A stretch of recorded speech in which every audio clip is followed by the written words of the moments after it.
Hello and welcome. Tonight, 16 persons killed as troops mistakenly hit members of Tungarakara community in Zamfara state, even as the Air Force says there is no credible evidence to show that civilians were hit in its strike against bandits. State government rallies support for fallen heroes at the Remembrance service to mark the 2025 Armed Forces Remembrance Day. Former President Olusegun Obasanjo hosts memorial service for former U.S. President Jimmy Carter in Abeokuta, the state capital.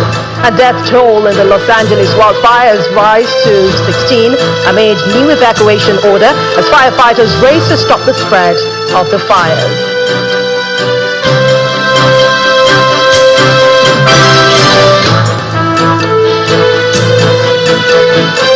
Barely 2 weeks after 10 persons were killed in a military airstrike in Sokoto, 16 persons have also been killed in Tungarakara community in Zamfara state, and that's after an airstrike by the Nigerian Air Force mistakenly targeted members of the Zamfara Community Protection Guard, local vigilantes, and residents there. Eyewitnesses reported that the airstrike struck shortly after bandits operated in that area and then fled, inadvertently hitting those who were mobilizing to protect their home. The lawmaker representing Maradun Constituency 2 in Zamfara State House of Assembly, Marazu Faru, who confirmed this incident, described it as unfortunate.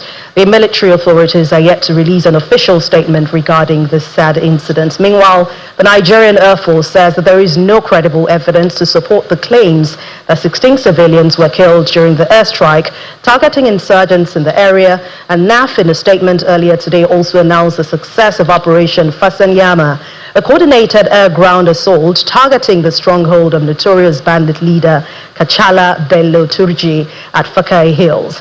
The spokesperson for the force, Vice Marshal Olushola Akimboyewa, emphasized the operation's achievements in neutralizing scores of bandits and rescuing several kidnapped victims, calling it a significant step towards restoring peace and security in Zamfara state.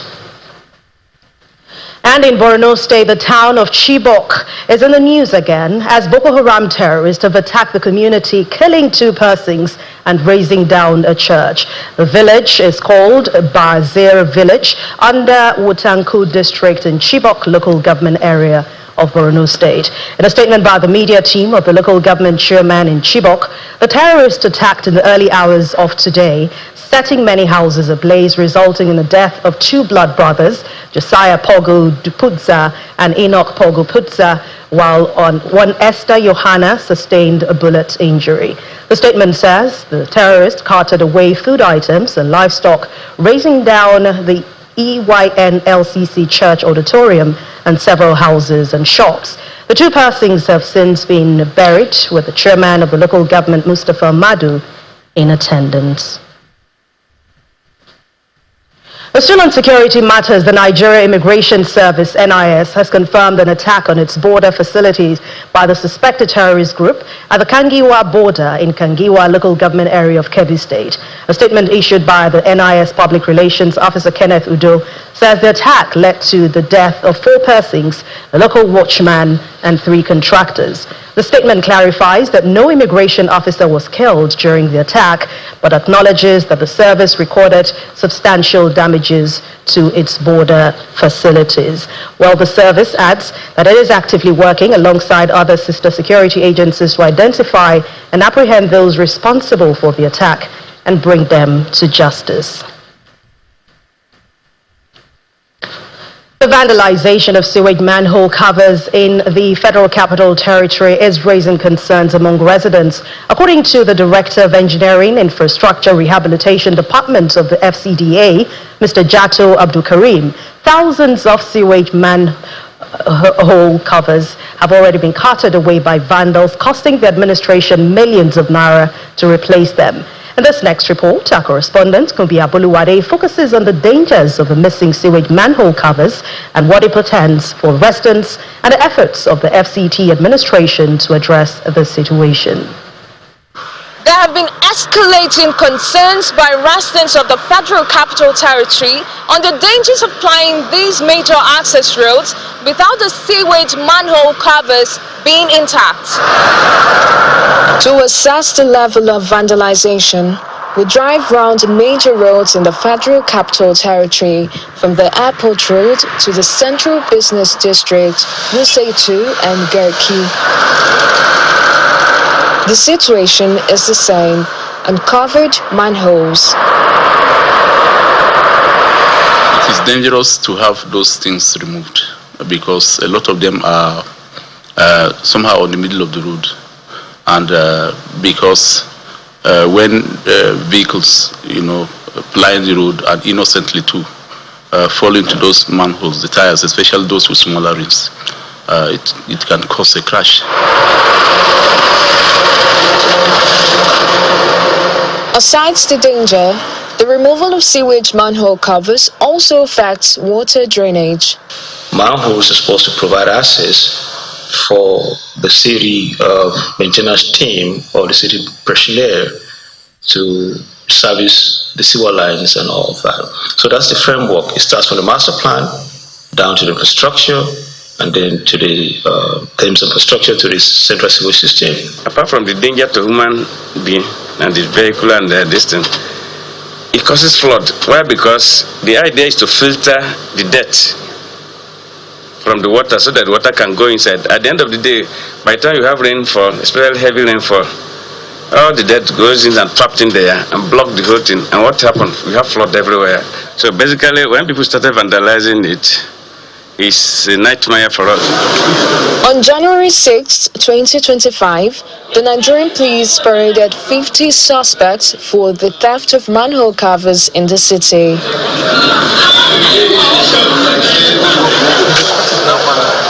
The next day, the Nigerian Security and Civil Defense Corps paraded 7 suspects for similar offense, including the vandalization of armored cables and concrete reinforcement iron rods for drainage along the presidential villa. These acts are considered offenses punishable under the Nigerian law. According to Chapter 28, Section 351 of the Nigerian Penal Code, a penalty of a fine or imprisonment for a term not exceeding 1 year shall be applied to any person who damages, destroys, renders useless, or spoils an object which wholly or partially belongs to someone else.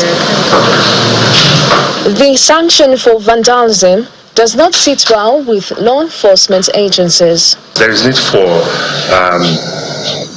some new policies to be in place if we must end vandalism in the FCT. And one of such is introduction of stiffer penalty.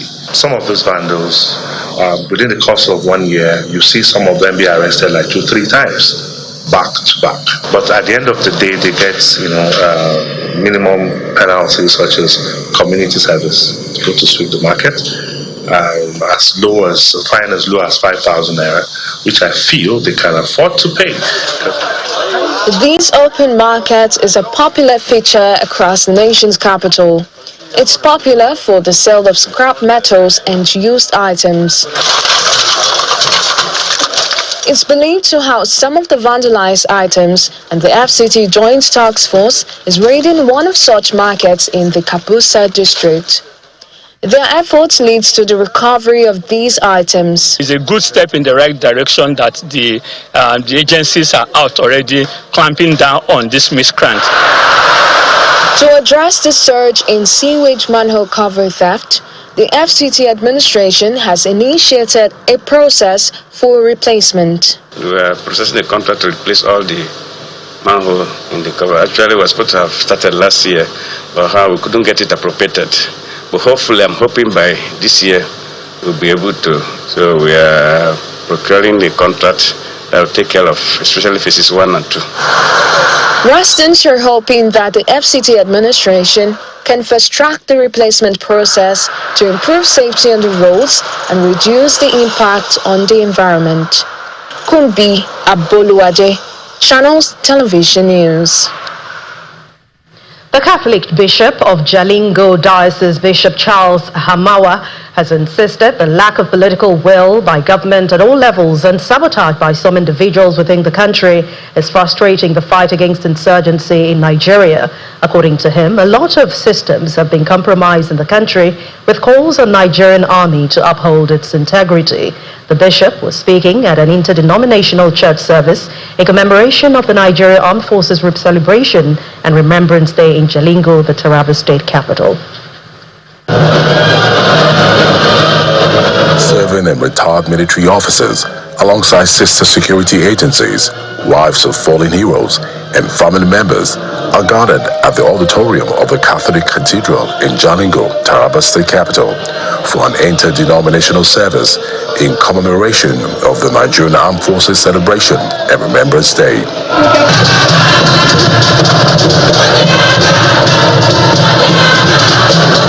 Addressing the congregants, the Bishop of the Jalingo Diocese says lack of political will and sabotage by a few individuals within the country is frustrating the fight against insurgency in Nigeria. Why it went so long and it is even lingering in some places, I believe is because of lack of political will of the powers that be. Otherwise, I would never believe that a handful of thousands of people could not be defeated by the Nigerian army or the armed forces put together. And you can quote me that. Defending the nation's integrity and sovereignty remains the core mandate of the army. Today, we remember and honor the sacrifices, bravery, and resilience of our fallen heroes who have laid down their lives in the line of duty.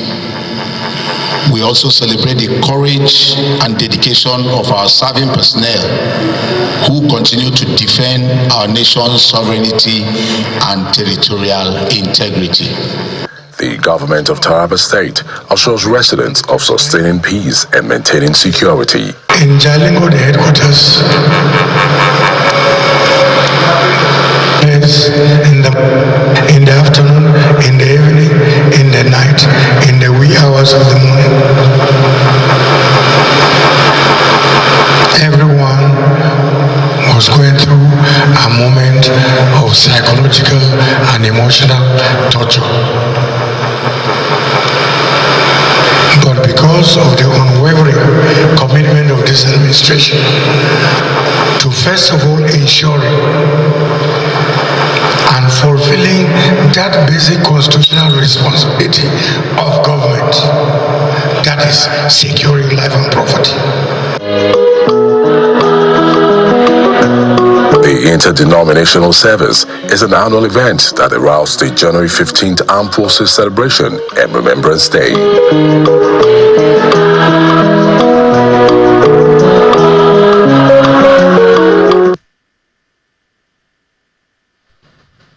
In part two, after the break, we'll bring you more on the celebration of the Armed Forces Remembrance Day.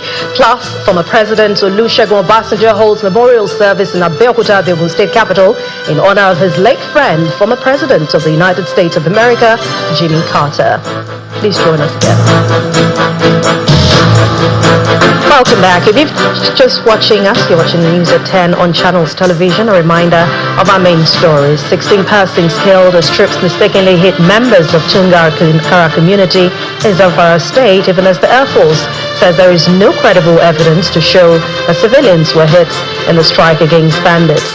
State governors rally support for fallen heroes at the Remembrance service to mark the 2025 Armed Forces Remembrance Day.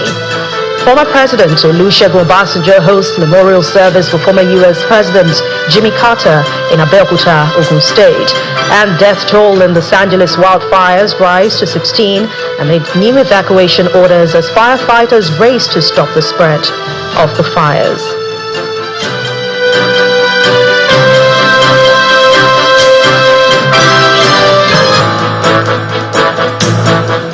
As the war on banditry and insurgency continues, the Armed Forces Remembrance Day is being celebrated in the southeastern region with interdenominational prayers held in reverence to fallen soldiers, with more calls for increase in investments and manpower to boost the morale of soldiers. Our next report highlights services from Abia, Imo and Anambra states, where the state governors resounded their own commitment to aid the military in the various wars the nation armed forces are up against.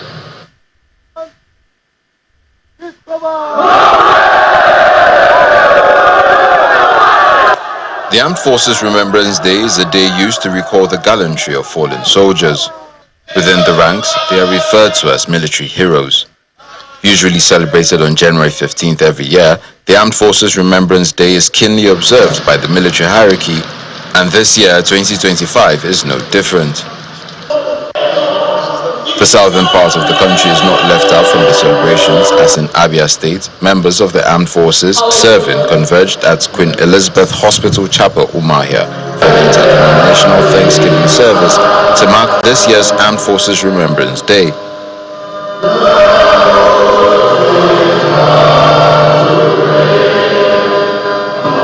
From the pulpit comes a message of hope from the chaplain, Reverend Ernest Onyeuku, to the men in service.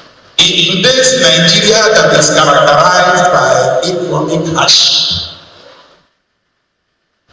that is characterized by insecurity, disorder, and all forms of injustices. Today's Nigeria that we witness untold wickedness. It may be difficult to tell somebody not to fear, because things to be afraid are all around us. Yes, God says, fear not, for I am with you.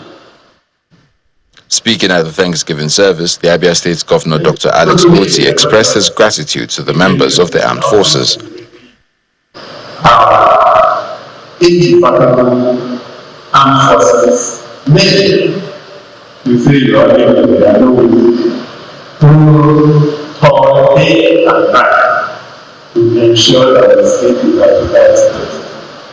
So let me, on behalf of the Abia State Government, thank you for the job that you do.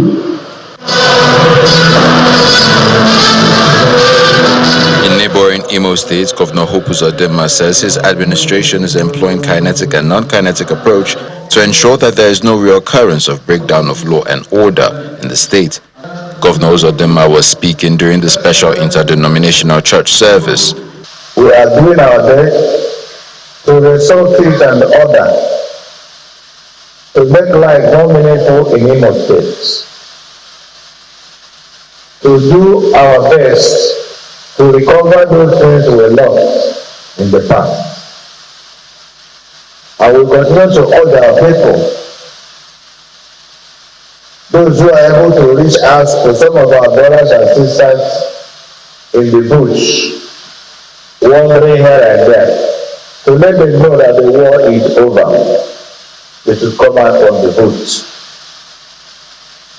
They should come out from the bush, that we are available to receive them, also join them to ensure that they have a change of heart and change of lifestyle. To come and do something meaningful, to say no to crime, to be more patriotic, to commit to the country Nigeria, and to support government.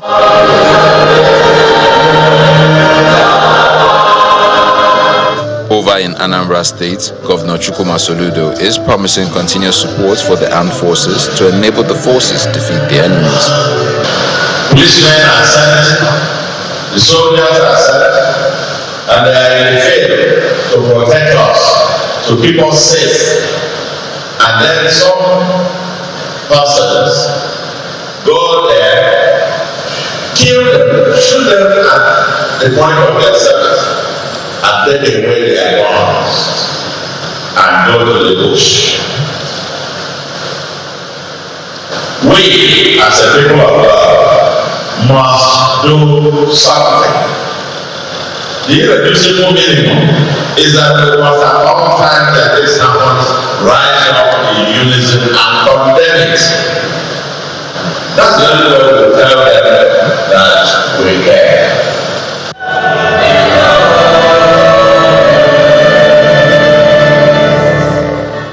Across the southern states, prayers were also said for the repose of the fallen soldiers and prayers to sustain officers in service.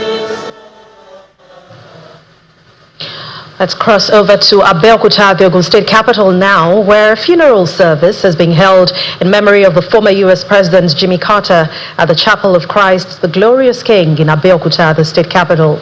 The service, organized by Nigeria's former President Chief Olusegun Obasanjo at his Olusegun Obasanjo Presidential Library, was attended by the former president, his family members, friends, and associates. The event is in honor of the life and times of the former U.S. President for his selfless service to humanity through his Carter Foundation. It's a funeral service in honor of the late President of the United States of America, Jimmy Carter.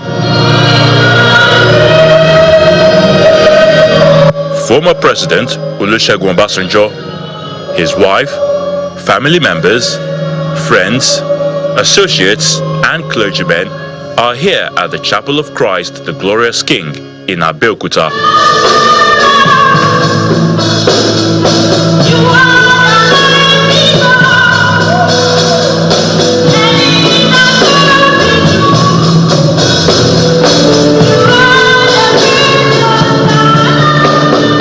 Though about 5,000 miles away from where he lived and died, the memories of the life and times of the late U.S. President comes alive as the President of the Nigeria Baptist Convention, Reverend Israel Adelani Akonji, asked leaders to emulate the virtues of selfless service that Mr. Carter lived and died for. Jimmy Carter, he knew the way, he knew God, he showed the way, he was a great teacher of the Word of God, and he went the way himself. He was a lover of his wife, his family, and a lover of people to the ends of the world. He showed himself as an inclusive person.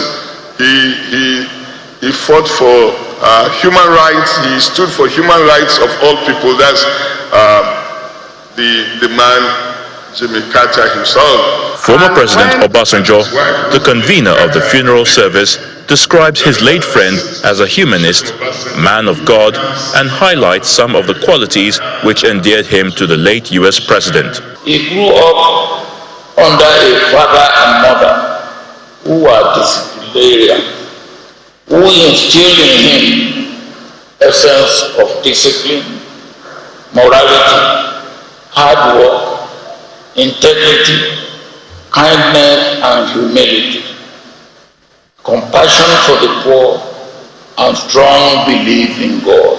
Chief Obasanjo goes on to commend the former U.S. President for saving his life during General Sani Abacha's military era as the head of state of Nigeria. On President Carter's visit to Nigeria, he got Abacha to agree to take me from straight detention to house arrest on my farm, but that did not last for too long. Many other friends and leaders intervened, but President Carter was the only non-African leader, according to my information, that paid a visit to Abacha solely to plead for my relief. The late Jimmy Carter was the longest-lived U.S. president and the first to reach 100 years of age. The 39th President of the United States of America was born on October the 1st, 1924, and died on December the 29th, 2024. President Bola Tinubu is now in Abu Dhabi, United Arab Emirates, where he is billed to attend the 2025 Abu Dhabi Sustainability Week, which is scheduled for January the 12th through to the 18th. The president was received by the country's Minister of State and the Ministry of Foreign Affairs, Sheikh Shagbut Nayan Al Nayan. Presidential spokesperson Bayo Nunaga explains that the President of the United Arab Emirates, His Highness Sheikh Mohammed bin Zayed Al Nayan, has requested the president's trip to to the Middle East. Mr. Ononuga adds that the global leaders will convene at the summit to promote socio-economic advancement and expedite sustainable development. President Tinubu is expected to deliver a speech highlighting his administration's key reforms, especially in energy efficiency, transportation, public health, and economic development.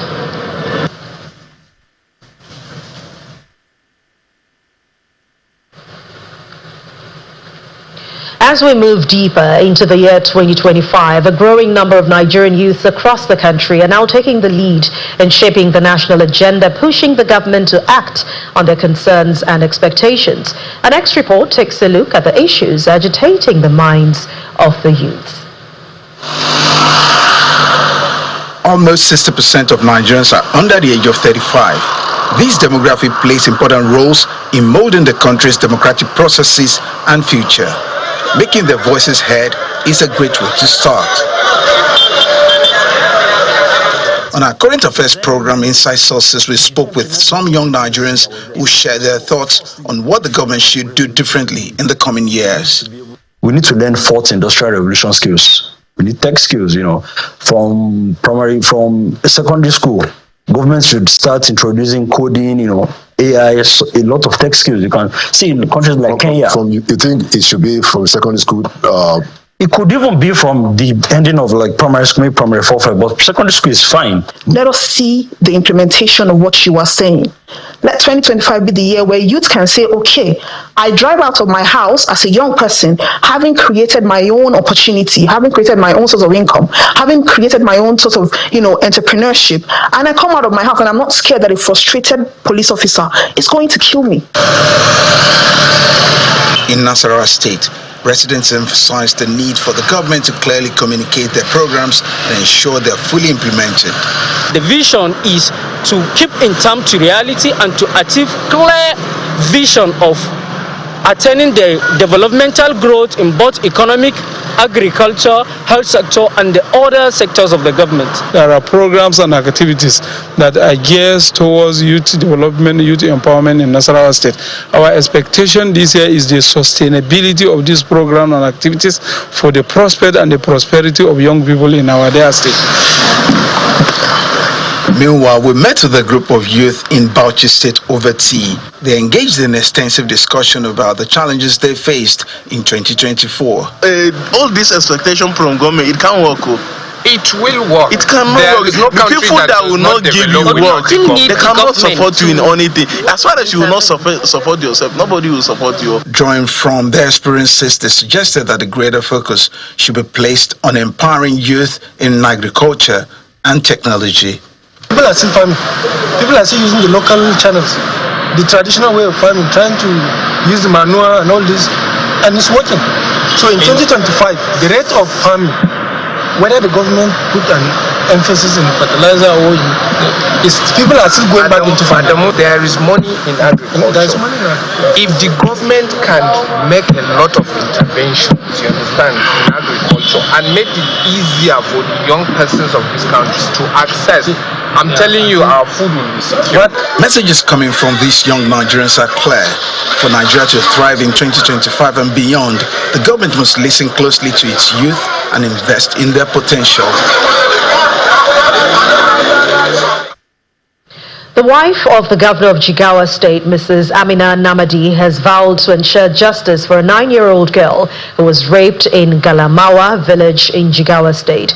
The governor's wife, who visited the girl in the Aminu Kano Teaching Hospital, disclosed that the perpetrator has already been put in police custody. Our correspondent Sadiq Eliasu reports.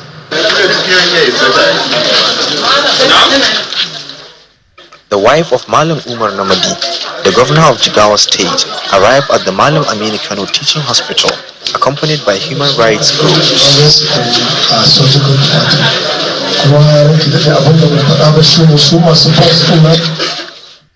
They came to check on the 9-year-old girl who was brutally raped by an adult in Galamawa, a village in the state capital.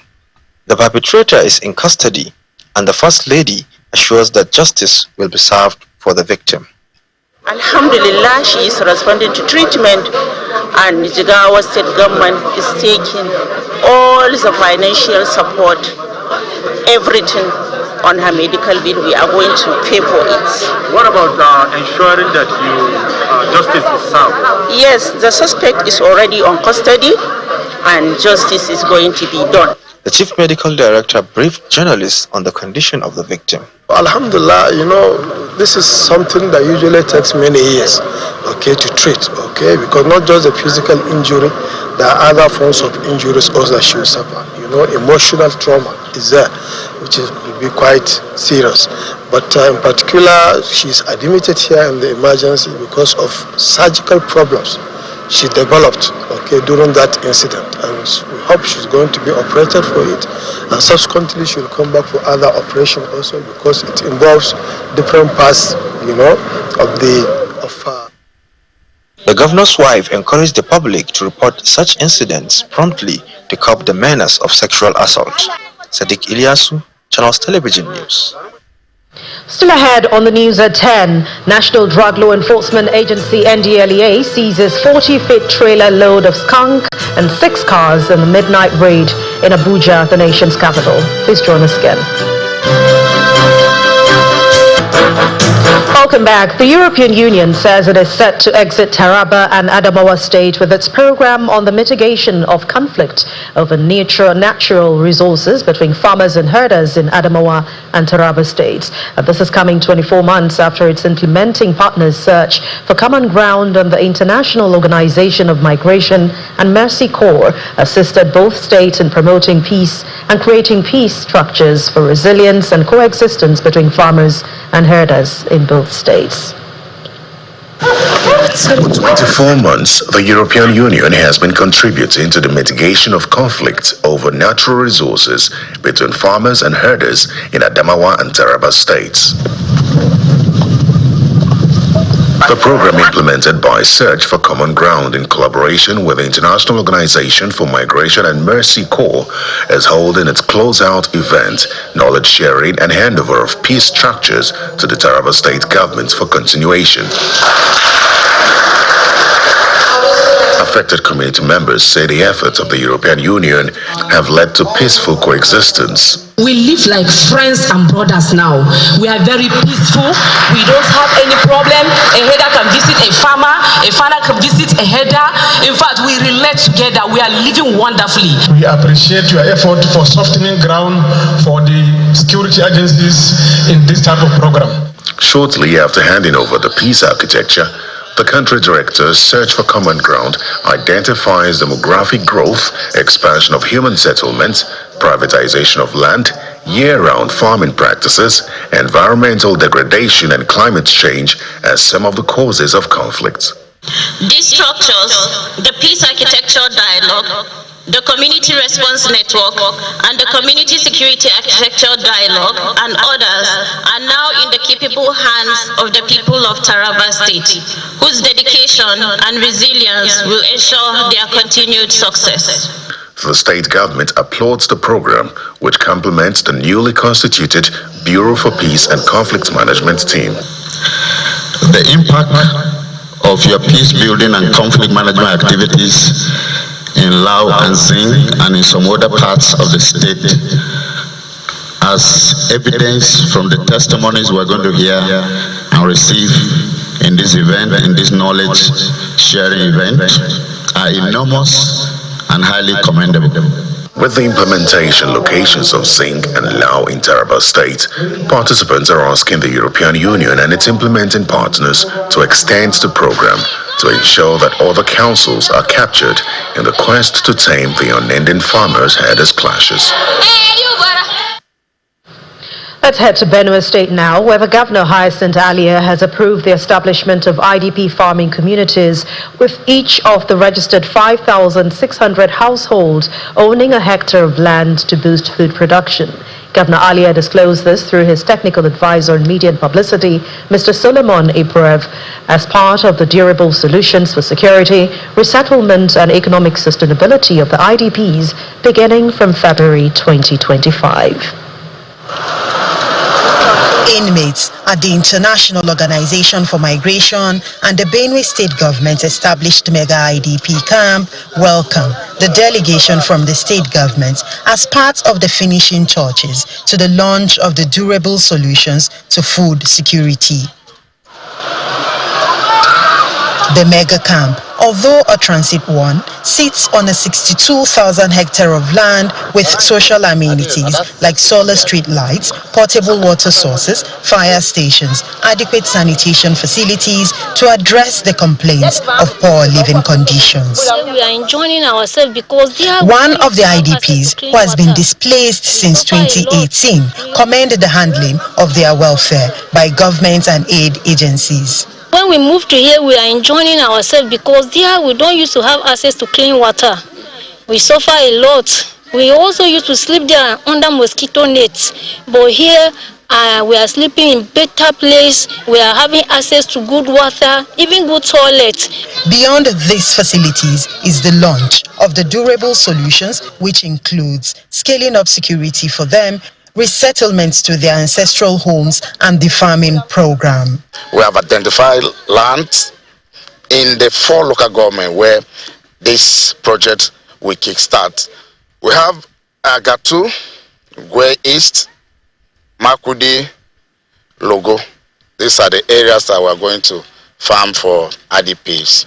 The state government harps on the need to ensure dignified living conditions at the camp ahead of the implementation of these initiatives. The IDP farms is going to make sure that at least every IDP, member of the IDP community has a farmland in the 4 local governments designated, and then every IDP member will participate in the farming season.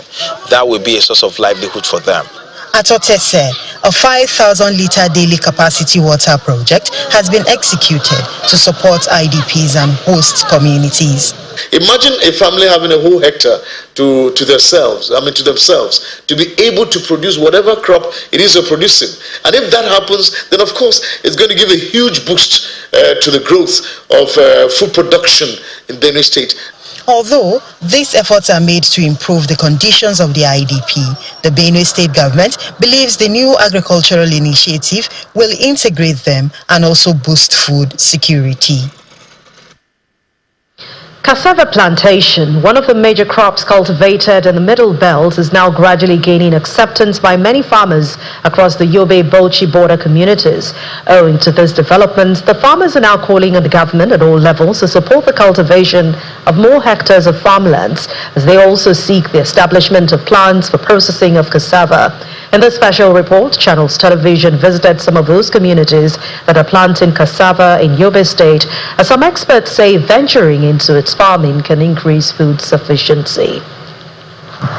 Cassava, also known as manioc, yuca or tapioca, is a tropical and subtropical root crop that is a staple food for millions of individuals.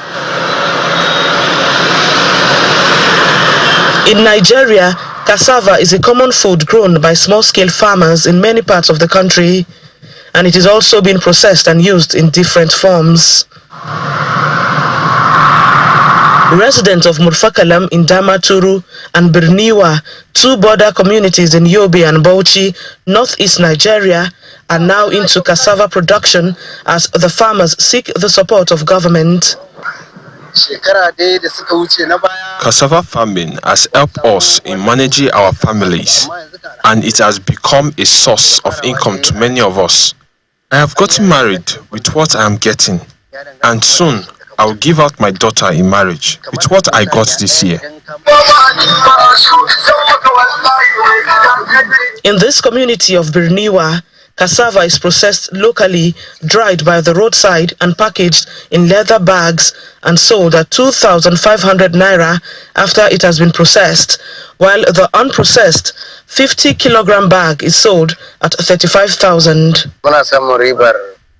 In the last 1 year, we did not record any harvest like this year. We thank God when you plant 1 hectare, you can harvest about 30 bags, and each bag is sold for between 32,000 naira to 35,000 naira. Drought tolerant. And this expert is senior lecturer with Yobe State College of Agriculture, Guchba. Identifies the species of cassava that can be consumed by humans before processing. It improves the livelihood of the farmers as well as the gross domestic product of the nation. He explains that a lot of communities are now into cassava plantation and is yielding good turnover. In Yobe State, if you can't, maybe as you are going into some areas along Gujuba Road, in Katarko area, a lot of people are cultivating it. In Gujuba exists, in Gulani exists, a lot of people have started cultivating cassava. The Commissioner for Agriculture in Yobe State highlights the government's plan to supply free consignment of cassava stem to farmers across the state. We in the Ministry of Agriculture, we decided to reintroduce the cultivation of cassava so as to supplement the usage or the consumption of other cereal crops. As the peels of the sweet cassava species are being dried up for animal feeds, residents are optimistic that when farmers are supported, more may venture into cassava farming for food sufficiency. In Oyo State, the government has officially handed over 10 compressed natural gas buses to the Nigerian Labour Congress NLC in the southwest. This donation, made through the federal government's presidential compressed natural gas initiative, aims to alleviate the transportation costs faced by union members across that region. Deputy Governor of Oyo State, Mr. Bayo Lawal, presented the buses to the NLC, emphasizing the state's commitment to collaborate with union leadership to promote good governance and prioritize workers' welfare. Stolen. They will not be accosted by... Oyo State government is not handling the issue of the transportation of workers lightly, but this is an addition to the efforts of Oyo State government. The PTS, Pace-Center Transport System, is handy in terms of assisting workers to access their places of work and back, and free of charge. It's coming without payment of any amount of money.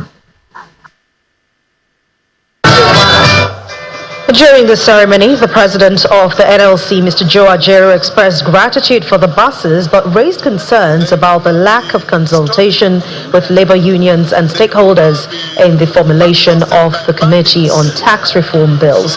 He warns that the bills could significantly increase the tax burden on Nigerian workers, especially those earning above 70,000 naira monthly. If there were 4 or 5 taxes, it has increased. You know, what was done was, as a policy, they now added them, and according to him, they chapterized them, gave them chapters, and then introduced new ones. Now, what that means, at the end of the day, you will have more to pay. Besides, and that is central, is the fact that when they talked about maybe people earning about 800, and you and I know that in the public service, people have gone beyond maybe level 2, 3. It then means almost all workers in Nigeria will be affected. Because if you take a baseline of 70,000 a month, which nobody is supposed to earn, but there's nobody on level 1, step 1. That's the 70,000. So by the time you get to where people are, everybody has been caught up with the 800 or 1 million bracket. This tax did not exclude Nigerian workers. So, and that is areas that people had been consulted, and we are saying that we need to talk. That's the whole point, so that we tell you where it is hurting us. Let's talk about activities of the NDLEA. 40-foot container load of skunk, a strain of cannabis weighing 2,217.6 kilograms, have been intercepted by operatives of the National Drug Law Enforcement Agency, the NDLEA. The spokesman of the agency, Femi Babafemi, says the interception took place while the drugs were being distributed into 6 vehicles at an abandoned fuel station in Kagini, Kubwa area of the Federal Capital Territory in Abuja for onward distribution to some northern states. The statement issued by Mr. Babafemi explains that the operation, which took place yesterday, led to the seizure of the 40-foot container of not only that large illicit consignment, but also a trailer and 6 vehicles, a Toyota van, Toyota Camry, Toyota Sienna bus, a Jack 4-wheel drive Hilux truck, a Toyota Corolla car, and a Vento Passat 44, a car, as well as the arrest of a suspect who's a 42-year-old Isaac Monday Desmond. And now to Arts Review. Icons, the Master Series in a group exhibition at the National Museum in Lagos. Well, it features a group of professionals who have also passed through the Universal Art Studio. We'll see that on Art Review tonight.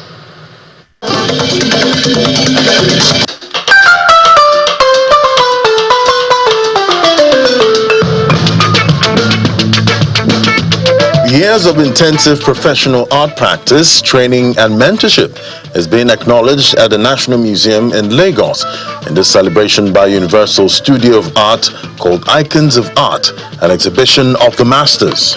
It's a platform that has been put together to, I would say, a body of works that resonates with visual art practice, specifically in relationship to sculptors and painters. The exhibition's purpose is to celebrate the icons who are masters in their own right, and the journey through mastership is not an overnight journey for most of these artists. So we're celebrating artists who put in 3 to 4 or over 3 to 4 decades of their life into practice by being resolute and being vision-driven about their works. The title of the show is Icons, and I have practiced for well over 32 years, and I'm still practicing. I've been consistent in the practice, so I fit into that category of being an icon, and my work has passed through so many tests and all that, and it's still functioning very well. It's going on well,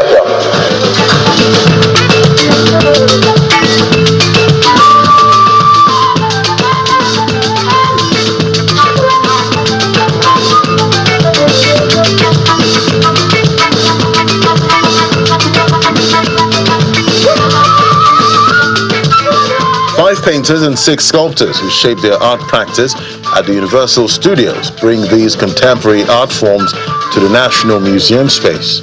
Yeah, often my works are in bronze, metal, bronze, passes through the foundry aspect. Though I'm not a founder, I always am an artist, but I'm one of the kind that I do my work from A to Z. So I do the artistic part of it, of modeling in clay, taking the mold in plaster and then waxing the mold, preparing the investment refractory mold, and now when it's dried, it's heated, dewaxed, then bronze is melted, and now the casting is done, and finally the finishing is done and the work is revealed, prepared, finished for exhibition. Icons, the Masters is an exhibition that celebrates 40 years of Universal Studio of Art, set up in 1981 by a group of committed visual artists who felt the need to carve out a place to express themselves creatively. Outside that, to the world of sports, 2-time African champions Enyimba International came from a goal down to force Egypt Al Masry to a 1-1 draw at the Godswill Akpabio Stadium in Uyo, and that happened earlier this evening, leaving their Captain Federation Cup quarter-final qualification hopes hanging in the balance. The draw now leaves Masri second in Group D with 6 points, while the People's Elephants are third in the group with 4 points. Meanwhile, title holder Zamalek advanced to the quarterfinals with an authoritative 3-1 victory over Black Bulls of Mozambique. The Egyptian Giants remain unbeaten in the Group D and lead the standings with 11 points, confirming their progression with 1 match to spare.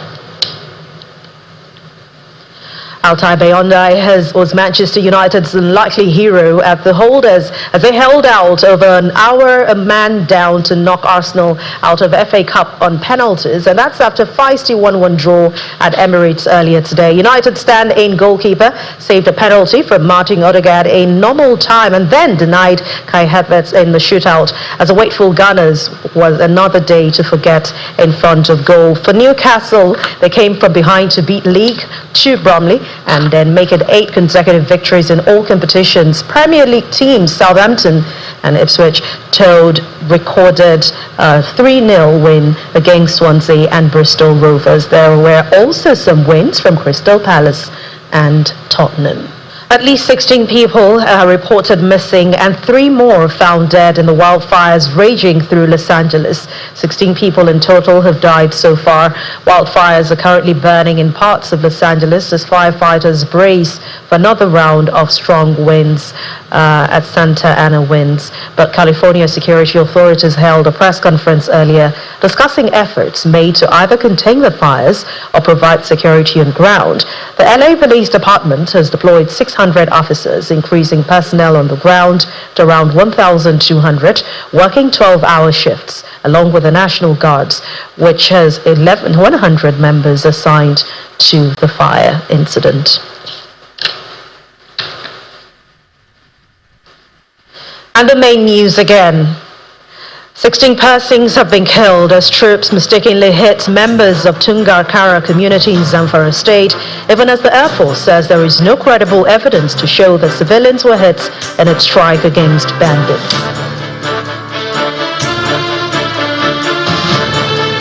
And that's the news at 10 tonight. Thank you so much for watching. I'm Anne Nwawadu. Have a wonderful week ahead.